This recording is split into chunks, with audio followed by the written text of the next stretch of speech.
안녕하세요. 반갑습니다. 여기 시대를 앞서가는 인물이 있습니다. 공상과학 영화에 나오는 미래의 모습을 실제로 만들어가는 사람입니다. 사람들은 그를 무모한 몽상가이며 사기꾼이라고도 이야기합니다. 하지만 이런 부정적인 시선 속에서도 그는 자신의 꿈을 하나씩 실현해 나가고 있습니다. 대부분의 사람들이 두려워하는 실패도 이 사람에게는 성공을 향해 가는 과정일 뿐입니다. 바로 영화 아이언맨의 실제 모델 일론 머스크입니다. 일론 머스크는 1971년생으로 남아프리카 공화국에서 태어났습니다. 일론은 어릴 때부터 특이한 아이였습니다. 그래서 친구들과 어울리지 못하고 따돌림을 당하는 왕따였다고 합니다. 책을 무척이나 좋아했던 일론 머스크는 항상 책 속에 파묻혀 있었습니다. 현실을 도피하기 위해 책 속 상상의 세계에서 살았던 것입니다. 일론 머스크의 특이한 성격처럼 일론의 사회생활 이력은 일반적인 사람들과 많은 차이가 납니다. 대부분의 70년대생은 대학 졸업 후 취업을 생각합니다. 하지만 일론 머스크는 취업이 아닌 창업만을 생각했습니다. 일론 머스크에게 기업은 어떤 의미일까요? 그가 만든 수많은 기업들은 도대체 무엇을 의미하는 것일까요?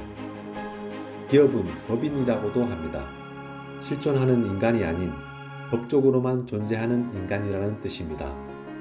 한 사람이 기업을 만든다는 것은 법적으로 존재하는 자신의 아바타를 만든다는 의미일 것입니다. 그래서 기업은 오너의 모습을 닮아갑니다. 바로 오너 그 자체가 기업이라는 의미입니다. 일론 머스크에게 기업은 자기 자신이 이루고자 하는 이상, 즉 목표를 의미합니다. 자신의 꿈이 곧 기업이 되는 것이죠. 이렇게 일론 머스크는 법인을 만들어서 자신의 이상을 실현해 나갑니다. 기업은 수익 창출, 즉 돈을 버는 데 목적이 있습니다. 일론 머스크 또한 마찬가지이겠지만 그게 전부는 아닌 것 같습니다. 일론 머스크의 목표는 돈 너머에 있는 것 같습니다. 일론 머스크는 펜실베니아 대학교에서 물리학과 회계학을 전공했습니다. 스탠퍼드 대학교 응용물리학, 재료공학 박사과정을 밟다가 중퇴합니다. 일론 머스크의 전공과 삶의 경력을 볼 때 일론의 삶의 철학은 물리학을 기본으로 하는 것 같습니다. 일론 머스크는 처음 기업을 만들기 전에 한 가지 실험을 해봅니다. 한 달간 먹는데 하루 1달러로 생활해 보는 것이었습니다. 냉동 핫도그와 오렌지로 한 달을 버텼습니다. 최악의 상황을 실험해 본 것입니다. 하루 1달러로 생활하는 것도 그리 나쁘지 않다고 판단했습니다. 사업을 해서 망해도 견딜만 하다는 결론에 도달한 후 창업을 합니다. 1995년 23살 때 동생을 실리콘밸리로 불러 집2를 창업합니다. 실리콘밸리에서 발전 중인 인터넷 사업의 가능성을 본 것입니다. 집2는 뉴욕타임즈와 같은 미디어에 지도나 회사 정보와 같은 지역 정보를 제공하는 회사였습니다. 이 회사는 1999년 2월 컴팩이라는 회사에 인수됩니다. 이 사건은 28살의 일론 머스크를 백만장자로 만들어 주었습니다. 집2를 넘긴 일론은 1999년 친한 동료 3명과 함께 온라인 은행 X.com을 설립합니다. 이메일 주소를 이용한 송금 방법을 고안합니다. 2000년 동일한 서비스를 개발 중이던 컴피니트라는 회사에 합병하고 회사명을 페이팔로 변경합니다. 합병 후 구성원들과 갈등을 자주 일으킵니다. 결국 일론이 호주로 휴가를 간 사이 동료들이 이사회에 회의만을 올려 CEO에서 잘립니다. 스티브 잡스와 비슷한 이력을 가지고 있네요. 그래도 2002년 이베이가 페이팔을 15억 달러에 인수했을 때 페이팔 지분 약 11%를 가지고 있었습니다. 머스크는 약 1억 7천 달러에 이르는 자본을 소유한 청년 사업가로 널리 이름을 알립니다. 페이팔로 인터넷 사업에서 성공한 머스크는 관심 있던 분야인 에너지 사업과 우주 산업으로 눈을 돌립니다. 어린 시절 공상과학 소설을 즐겨 읽었고 아이작 아시모프 소설 파운데이션을 읽고 우주 탐험을 꿈꾸기 시작했습니다. 펜실베니아 대학에 다닐 때에도 지구 환경 문제와 폭발적인 인구 증가, 식량 부족으로 인한 인류의 종말을 우려했다고 합니다. 처음 일론은 직접 로켓을 만들 생각은 없었습니다. 미니 원시를 만들어 화성으로 보내 화성에서 식물의 성장 과정을 방송하는 것이 목표였습니다. 이것으로 우주 산업에 관심을 끌어 나사의 예산 확보를 돕는다는 아이디어에서 시작한 사업입니다. 경제성을 고려하여 러시아의 핵탄두를 제거한 깡통 ICBM, 즉 대륙간 탄도미사일을 사서 거기에 실어 보낼 방법을 생각합니다. 로켓을 확보하기 위하여 러시아로 향했으나 문전박대당합니다. 일론은 러시아에서 돌아오는 비행기에서 계산기를 두들겨 봅니다. 그냥 내가 로켓을 만들어 쏘는 게 낫겠다는 결론에 도달합니다. 이런 생각으로 2002년 최초의 민간 우주 개발 기업인 스페이스X를 설립합니다. 하지만 일개 개인 기업이 로켓을 만들어 쏜다는 것은 비현실적이라고 손가락질을 받습니다.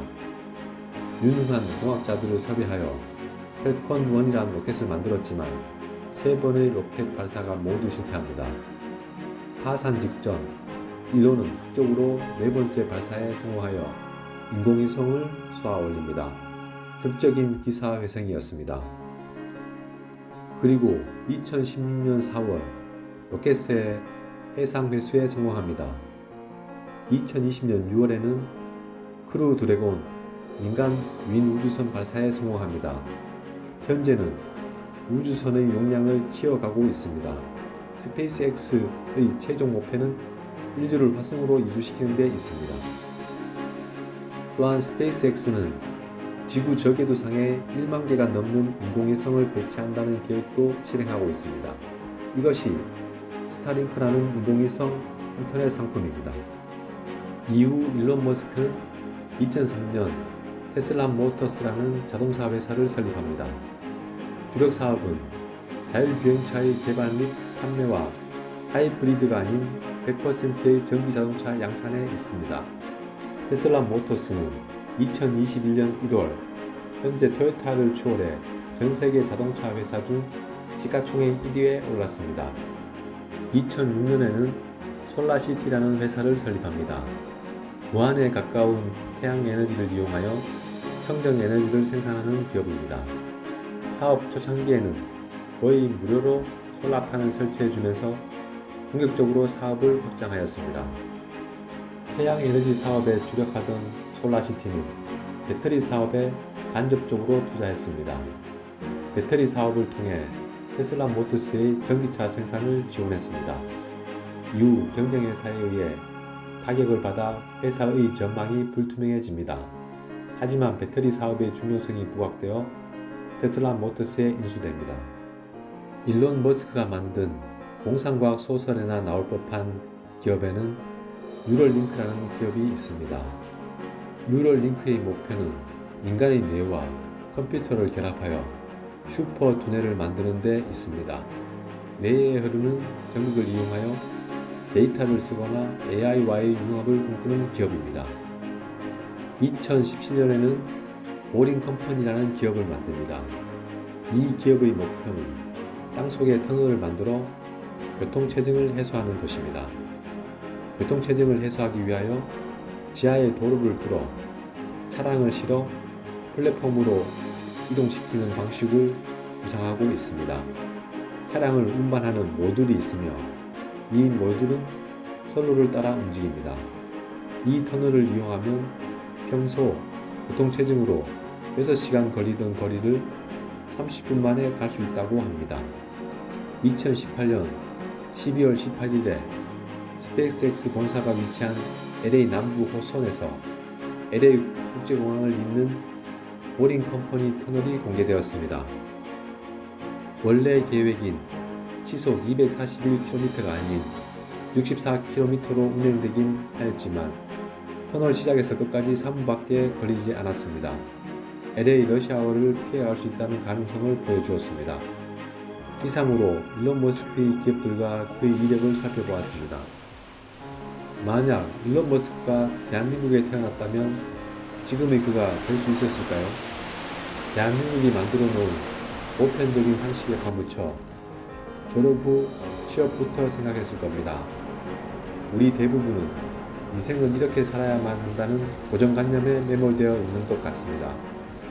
자신의 삶을 기존 사회의 틀에 얽매이지 않고 주도적으로 살아가는 일론 머스크가 부럽기도 합니다. 기업은 자본주의 사회를 굴러가게 하는 원동력과 같습니다. 우리가 누리는 모든 것이 기업의 생산품이기 때문입니다. 우리는 왜 기업을 창업하지 않고 기업에 취업해야 한다는 생각에 머물러 있을까요? 거기에는 도전과 실패에 대한 두려움이 가장 큰 것 같습니다. 또한 대한민국 사회에는 사회 안전망이 없다는 것도 큰 이유이겠죠. 한번 실패하면 회생이 거의 불가능하기 때문이기도 합니다. 이 모든 사실을 고려하더라도 우리는 창업에 도전해야 하지 않을까요? 내가 기업을 만든다는 것은 인생을 주도적으로 설계한다는 의미이기도 합니다. 기업을 만들 수 있다는 것은 자본주의 사회의 특권입니다. 우리는 이 특권을 이용하여 자신의 이상을 실현하도록 노력해야 할 것입니다. 오늘은 여기까지 하겠습니다. 감사합니다.